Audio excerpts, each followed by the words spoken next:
If you keep obeying the voice of the ego, your life will continue to look like movement on the outside and locked on the inside, because the ego does not want peace.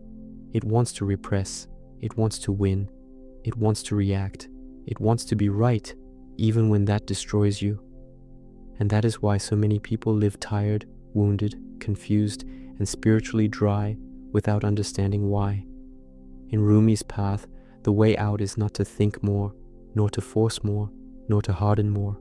It is to stop serving this hungry voice and begin to recognize the silent current of the soul.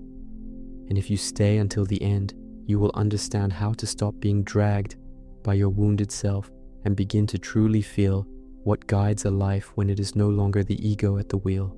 You do not suffer only because life is difficult. You suffer because almost everything in you has been trained to obey the wrong voice. And the wrong voice almost never arrives saying, "I am going to destroy your peace." No, it comes disguised as protection, intelligence, instinct, defense, lucidity. It says it is saving you, when in truth it is chaining you. It tells you to respond now, decide now, prove now, show now, win now, control now, shut down now, distrust now. And you call this personality, you call this strength, you call this maturity, you call this presence. But often, this is just the ego in its raw state, terrified of the possibility of not being in control of everything. And this is where almost no one wants to look, because it hurts to admit that a large part of what you call self is just well-dressed fear.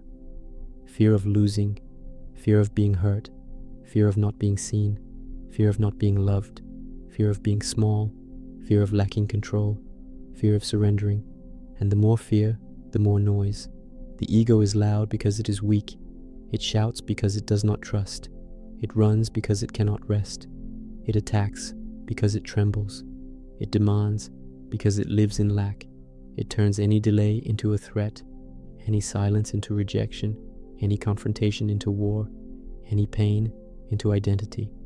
And you are led by this voice without realizing that it never takes you to life. It only takes you to reaction. The ego does not know how to guide. The ego only knows how to interrupt. It interrupts peace before it matures. It interrupts love before it deepens. It interrupts truth before it transforms you. It interrupts the flow of life because it cannot stand not being the center. And that is why you keep blocking what should be flowing. You try to force answers where listening was needed. You try to force presence where there is still a wound. You try to force direction where there is still confusion. You try to force certainty where there is still attachment. Meanwhile, the soul remains there, but almost suffocated, because the soul does not compete on the same frequency. The soul does not shout. The soul does not beg for a stage. The soul does not sell itself to urgency. The soul does not enter the theater of offense, comparison, vanity, and the constant need to prove worth. The soul guides in silence, and that is precisely the problem for those addicted to noise. Because you have learned to trust more in what agitates you than in what aligns you. You have learned to feel as truth everything that comes with urgency. But urgency is not always truth.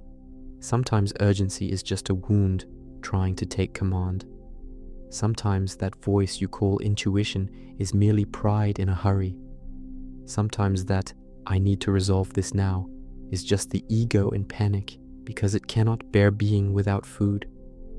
And its food is simple: conflict, drama, superiority, victimhood, neediness, the illusion of control, attachment to image, attachment to the past, attachment to the role of the wronged, attachment to the role of the special.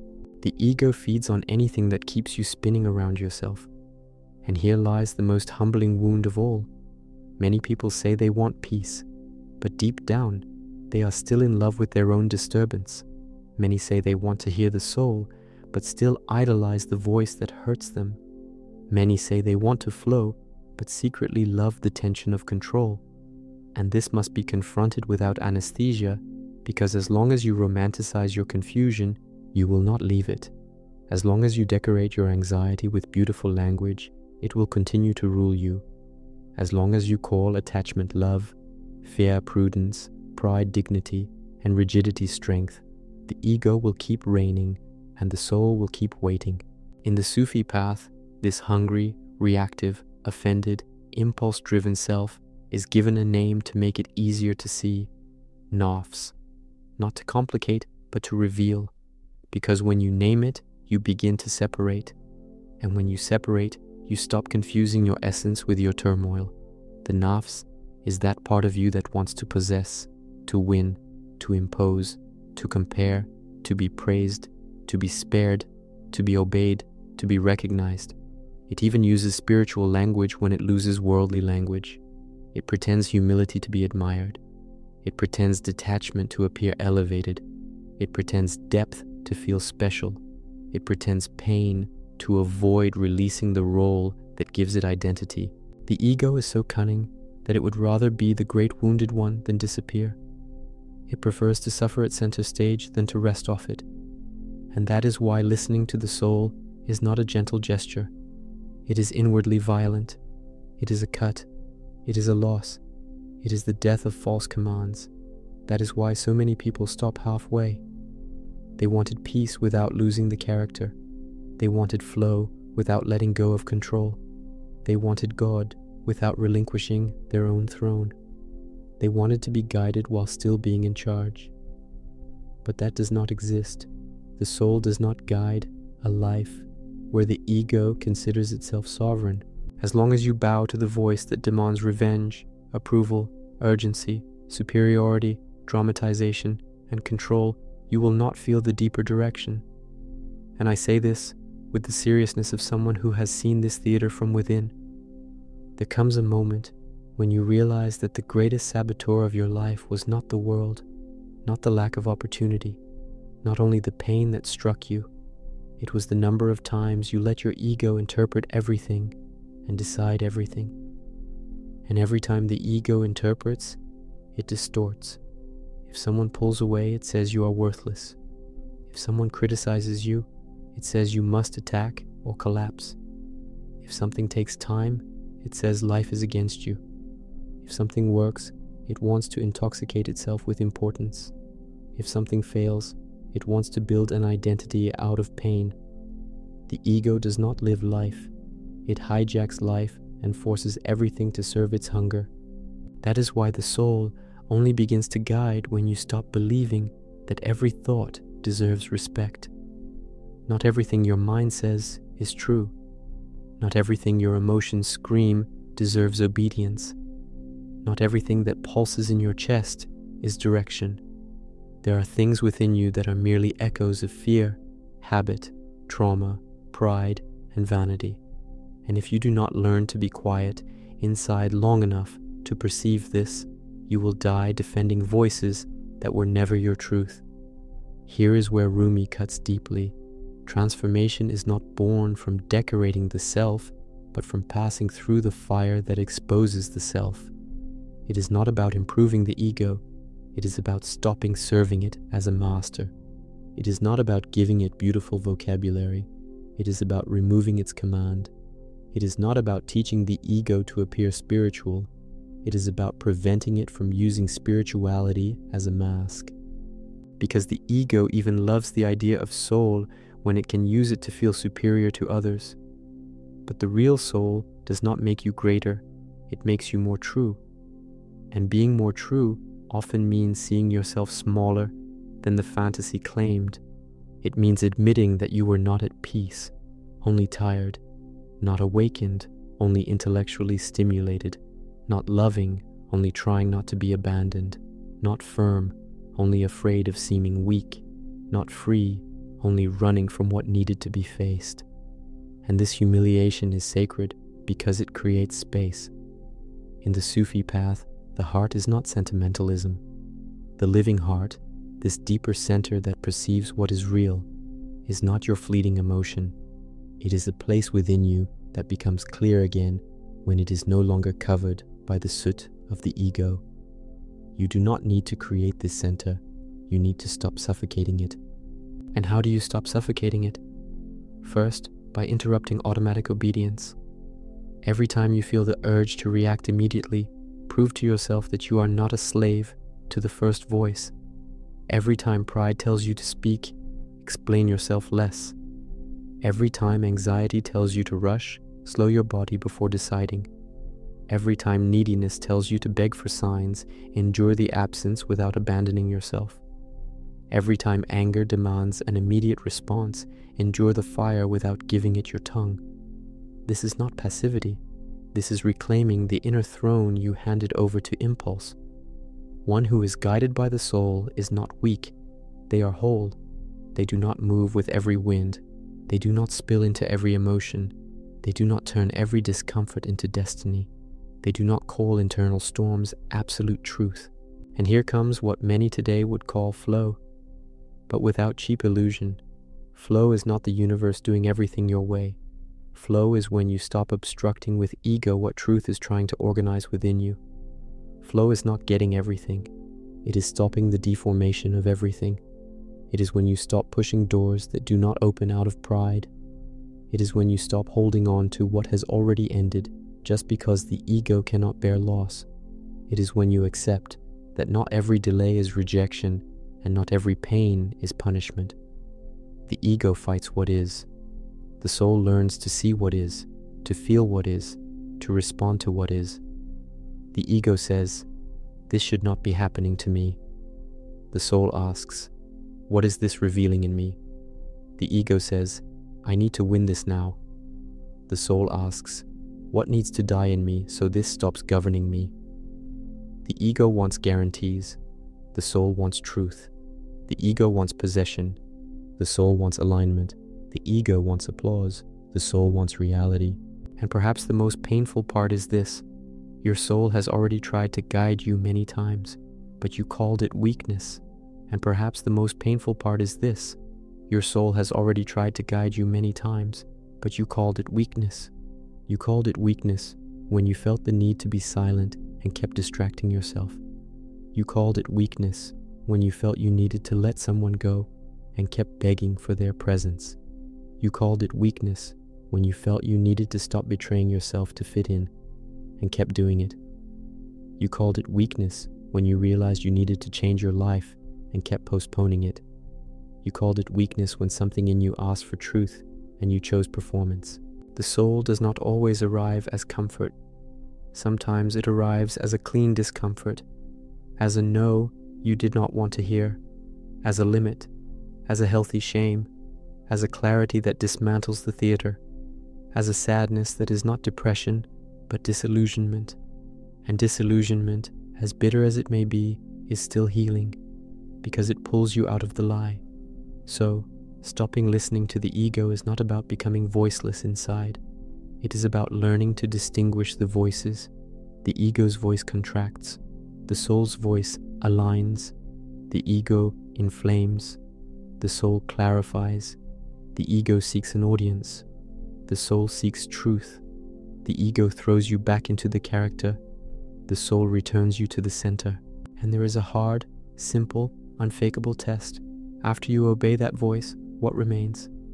When it is the ego speaking, what remains is heaviness, noise, compulsion, the need to reaffirm, restlessness, the urge to control outcomes, an emotional hangover. When it is the soul guiding, it may hurt, it may cost, it may demand loss. But inside, what remains is uprightness, a clean peace in the midst of seriousness, less theater, less waste, more truth to breathe. That is how I began to see the difference between impulse and direction within myself. The ego always made me feel big for a second and broken right after. The soul sometimes made me feel small for a moment, but whole afterward. The ego promised immediate relief and delivered a long prison. The soul asked for bitter courage at the beginning and returned inner space. And that is why the path is so demanding. You must stop confusing intensity with truth. Not everything that is strong comes from the soul. Sometimes it is just the ego, desperate not to lose territory. The soul can also be intense, but its intensity is not hysterical. It is clean, not confused. It is straight. not scattered. It is whole. As you practice this discernment, a sober miracle begins to unfold. Life stops feeling like a war against everything and starts revealing where you yourself were creating friction. You begin to see how many decisions were born only from the need to be validated, how many relationships were maintained because the ego fears emptiness, how many words were spoken just to restore a wounded image, how many crises were fed because, without drama, the ego did not know how to feel alive. Then the cleansing begins, and cleansing hurts. It hurts to stay silent when you wanted to wound. It hurts to wait when you wanted to invade. It hurts to accept when you wanted to manipulate. It hurts to let go when you wanted to possess. It hurts to step down when you wanted to win. It hurts to live without the last word when your ego built a life around it.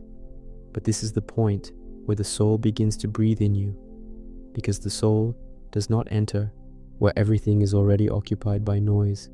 It enters where there is space, and space is born when something in you stops imposing itself all the time. That is why remembrance, spiritually speaking, is so essential. Remembering God, remembering the center, remembering that you are not this avalanche of impulses, remembering that you do not need to turn every emotion into a command, remembering that not everything that falls into you needs to remain in you. When you remember, the ego loses its hypnosis. When you remember, the spell of reaction breaks. The wave does not disappear, but it stops owning the ocean. And perhaps that is what frightens most. Listening to the soul is not about adding something new. It is about losing much of what you got used to calling yourself. Losing justifications, losing masks, losing excess, losing the hunger to be right, losing the need to be the moral center of everything, losing the secret pleasure of victimhood, losing the addiction to offense, losing the impulse to dramatize, losing attachment to your own narrative. And strangely, it is in this loss that true gain begins. Because when false command weakens, your inner life stops being a permanent battlefield. Perception becomes clearer. Your breathing changes. Relationships begin to be chosen with more truth. The body stops living in constant alert. The heart begins to perceive with less distortion. And then you understand something decisive. The soul does not guide by the force with which it speaks, but by the truth of what it leaves within you. If today it is still hard to hear it, perhaps it is not because it is far. Perhaps it is because the ego is still too loud, too indulged, too obeyed, too protected. Perhaps what is missing is not more signal, but the courage to disobey what has always been in charge. The courage to endure certain silences without running back to old noise. The courage to let the character that gave you a sense of existence die. And this opens a question almost no one wants to hold for long, but one that decides an entire life. If the voice you obey the most leaves you anxious, proud, tired, wounded, needy, and disconnected, why do you still call that voice me? And when that question finally enters fully, without defense, without makeup, without escape, another door begins to open inside. Because stopping listening to the ego is only the beginning. The deeper question is, what happens when the soul finally finds space to guide without interruption? And that is where almost everything changes in an even more unsettling way. Because the first thing it touches is not your destiny, not your future, not the world outside, but the exact secret wound that makes you want to control everything. And when the soul touches that secret wound, what it almost always finds is an inner child living inside a tired adult, a part of you that still believes it needs to control everything because one day it felt too powerless, a part that learned to harden out of fear of disappearing, a part that confuses control with safety, attachment with love, anticipation with intelligence, tension with protection. Here, the matter becomes even more serious. The ego is not born only from vanity. Often, it grows around pain. It becomes a makeshift armor. It promises that if you think of everything in advance, no one will surprise you. If you distrust everything, no one will betray you. If you close yourself first, no one will abandon you. If you react first, no one will humiliate you. If you control every detail, no one will hurt you. This may look like wisdom to someone who is wounded, but it is not wisdom, it is captivity. Because a life guided by this logic never rests, never trusts, never fully loves, never fully receives, never fully surrenders. There is always a part of you on guard, calculating, testing, defending against a blow that has not even happened. The soul cannot guide a life already occupied by defense mechanisms. The soul asks for presence. The ego lives on anticipation. The soul asks for truth. The ego lives on strategy. The soul asks for surrender. The ego lives on shielding. So what seems spiritual actually begins somewhere very concrete. You must realize that your exhaustion does not come only from what life has done to you. It also comes from the immense effort of maintaining this artificial structure all the time. It is exhausting to sustain an identity based on control, exhausting to appear strong all the time, exhausting to pretend you do not need anything, exhausting to respond to the world through a character. The ego is costly. It charges your sleep, your lightness, your spontaneity, your body, your faith, your ability to be amazed by simple things. Because the ego does not know how to live the moment. It negotiates with it. It wants advantage, reduced risk, guaranteed position, preserved image, even inside an embrace.